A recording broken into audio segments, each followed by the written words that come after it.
West Virginia Mountaineers win the Duke's Mayo Bowl. They do it 30-10 over North Carolina. Win number 9 on the season for Neil Brown and company.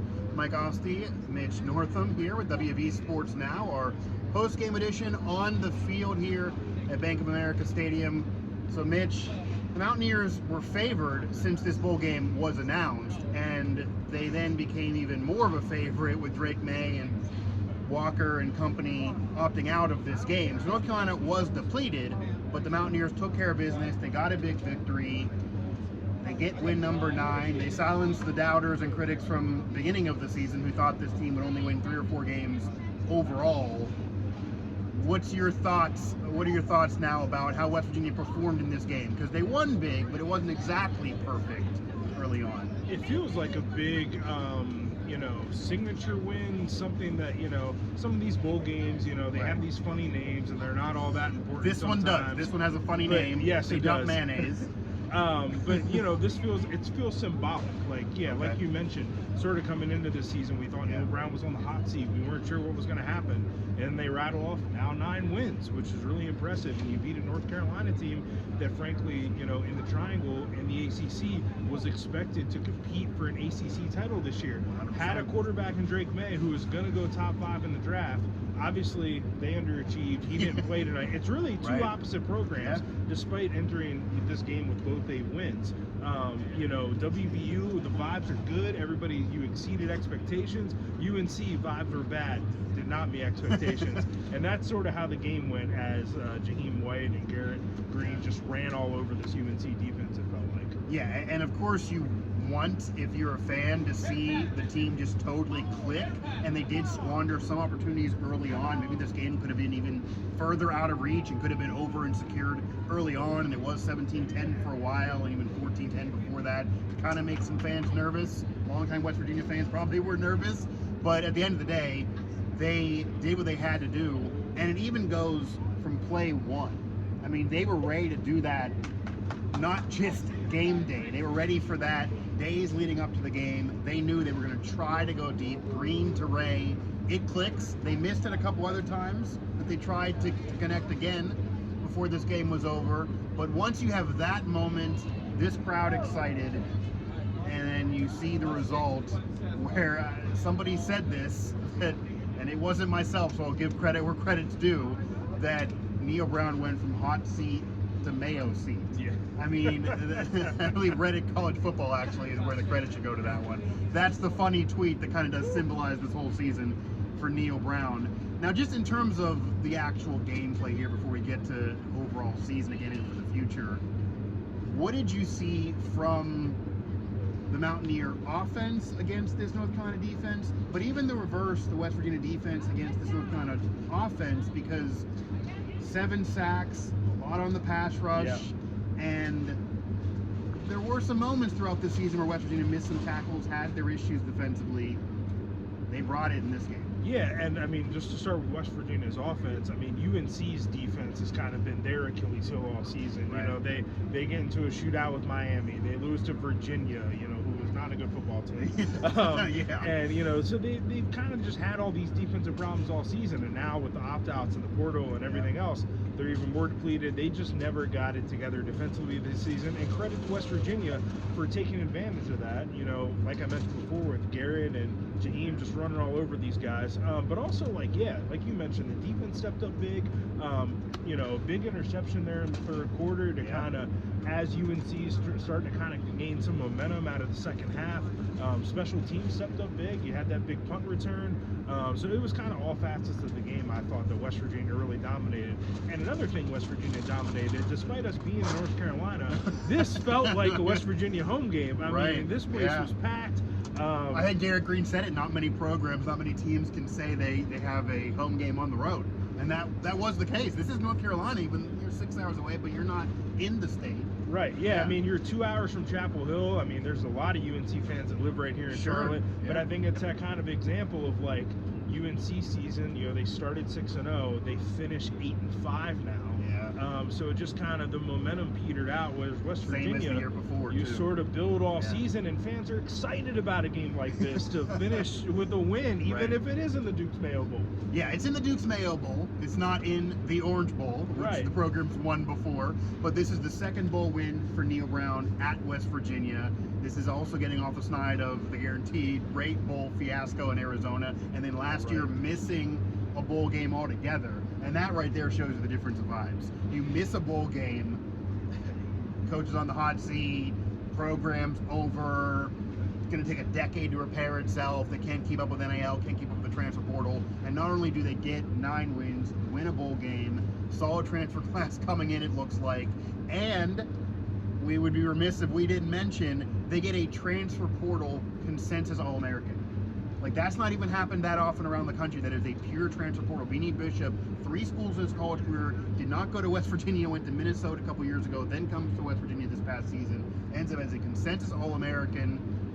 Punt return in this game. Big impact today. Yeah, big impact. Imagine if he didn't play. That's something that I think we should also focus on a little bit here. You're in this area, so you hear these fans. Full disclosure, he lives in Charlotte. That was kind of the story of this a little bit too. It's a tale of 2 stories where North Carolina, 7-8 players, I believe. Obviously Walker and Drake May, they're the 2 top dogs, and maybe May's doing it for the NFL and would regardless. But West Virginia, Zach Frazier hurt, CJ doesn't play, then we're protecting him. They have the whole crew, and Beanie, consensus All-American, he has NFL hopes, but wanted to play in this game.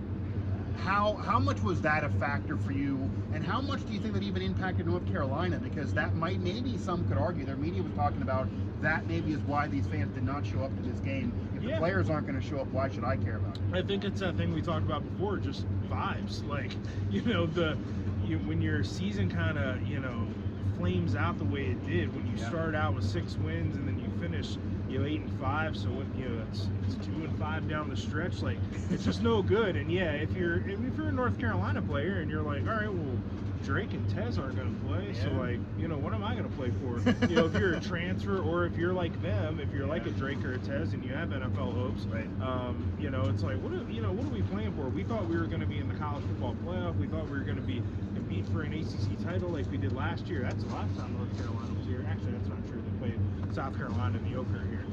But anyways, they wanted to be in Charlotte about, a couple weeks ago competing for the ACC title, and just didn't happen that way. So, credit to West Virginia for showing up, and, and to Neil Brown too. I think that's a coach and a culture thing. Like, I think these players like playing for him. Yeah, I mean, dare you say that a year ago. Yeah. But they're bought in. Yeah. They are 100% bought in to Neil Brown and to this culture, and obviously they are going to retain him. And he even brought it up in his presser. This could have been an 11-win year. I mean, this could have been a year where they were making an argument for the playoff. And I'm talking about this one. They wouldn't have got in still, but they could have argued. And certainly if they would have put this resume with 11 wins when it gets expanded, they could argue. They didn't win 11, they won 9. And they did blow it against Oklahoma State at the end in the 4th quarter. They did allow Ollie Gordon to run for 149 in a quarter. They did have the stinker in Oklahoma where they weren't competitive. They did get blown out to Penn State. And they certainly also lost in Houston on a last-second Hail Mary. But different things go different ways. Garrett Green doesn't take his helmet off. As bad as they play, they make a few tackles. They don't miss. That's a win. That's at least a 10-win season. So I guess I kind of want to end it this way then. And I'll give you my take as somebody who covers this program every day, and then you can kind of give the other take here from the outside perspective. Neil Brown dropped the bomb that he likes to drop, and we were expecting it. He said they deserve to be ranked in the top 25 at the end of this season now. They finished it with 9 wins. They had some hiccups that I mentioned, but they finished with 9 wins. He says they deserve to be in the top 25. They didn't get ranked at all this past season, even there were moments that he argued for it then. And he also says preseason he wants in top 25 based on who's coming back, who they've already retained, and who maybe has committed in terms of transfers and even recruiting class to be a part of the team next year. Fair or foul? Do you believe they deserve to be top 25 right now from what you've seen around the country? And do you think it's reasonable to expect top 25 preseason. Yeah, I think so. I mean, this UNT team, you know, despite the players who didn't play today, they were in and out of the top 25 all season, in the top 10 when they were 6-0. You know, yeah, and the way they beat UNC today, like I said, just kind of dominated in all facets of the game, despite the poor, you know, score being a little bit closer there at the end. But I felt this was just a dominant start to finish performance-wise by West Virginia. And yeah, you mentioned all the guys coming back. I guess Neil mentioned all the guys coming back next year. Yeah, and you got to feel good about going into an era now where there is that 12-team playoff. You know, even if you don't win the Big 12, can you know, if you win 11, 10 games and you have a resume good enough, can you sneak in there in that 12th seed or something like that and kind of make some noise? So you know that's Neil making expectations for the program itself. You know, so we'll see if that comes back to bite him next year. But I think as a whole, West Virginia fans should feel good about this win and headed into next season. Yeah, you're supposed to win 4 games, you win 9. Yeah, maybe you could argue you should have won 11, but you still win 9. It's still something to be said. And it definitely feels like they deserve top 25 based on the landscape of college football at the end of this season. It's hard to say preseason now as we're standing here still in December of 2023 about what should happen in 2024. I could go on a rant that preseason polls should probably go away because they set the tone to have it be unfair to start each season in terms of who's behind the 8 ball. But that is the goal now. You win 9. The next step is trying to win the conference with who's coming back, and then even if you don't win the conference, there maybe is a path that even if you don't get in the 12-team playoff to get in a legit major bowl game, but certainly try to get in that 12-team playoff. Am I predicting they're going to get there? No, but that actually should be where the expectations are after this bowl win against the major conference team, not a group of 5 that people talk about all the time. And next year is the last year before Ren Baker fully gets a hold of the schedule, but next year they still have 11 Power 5s on that schedule. They still start with Penn State. They're not going to be favored in that game to break any news to anybody, but they look like they could compete at least, and if they get that big upset win, that's going to be at home. At home, right? That's going to be at home. The Pitt game will be back in Pittsburgh, but they believe they should have won it 2 years ago. They did, you know, they did just win it. So, and who knows what Pitt has coming back. And it's a new look Big 12. And it's going to be a new look Big 12, and this is factual. The winningest program in the Big 12 from a historic perspective now that Oklahoma and Texas are gone is West Virginia. So we will see where the future of the Mountaineers go. That's going to be a whole debate and a conversation for another day. Right now, though, the 2023 season ends a 9-win year and a bowl victory for Neil Brown and company. Those things are reason to have good vibes about the end of the year, about the off season. There's still a lot of work to do, and there's still more players to be retained. Nothing is guaranteed, of course, in this culture. But again, going from the 2 perspectives, North Carolina was supposed to be in this position, if not more. And they falter, whereas West Virginia was supposed to be one of the worst teams in the country, and they end up holding some type of trophy, even if it's about mayonnaise. Positive vibes and Mayo bats. That's how the season ends. I think that's the best way to kind of wrap it up there. Again, Neil Brown goes from the hot seat to the Mayo seat, and positive vibes and mayonnaise is how the West Virginia Mountaineers put a close on the 2023 season.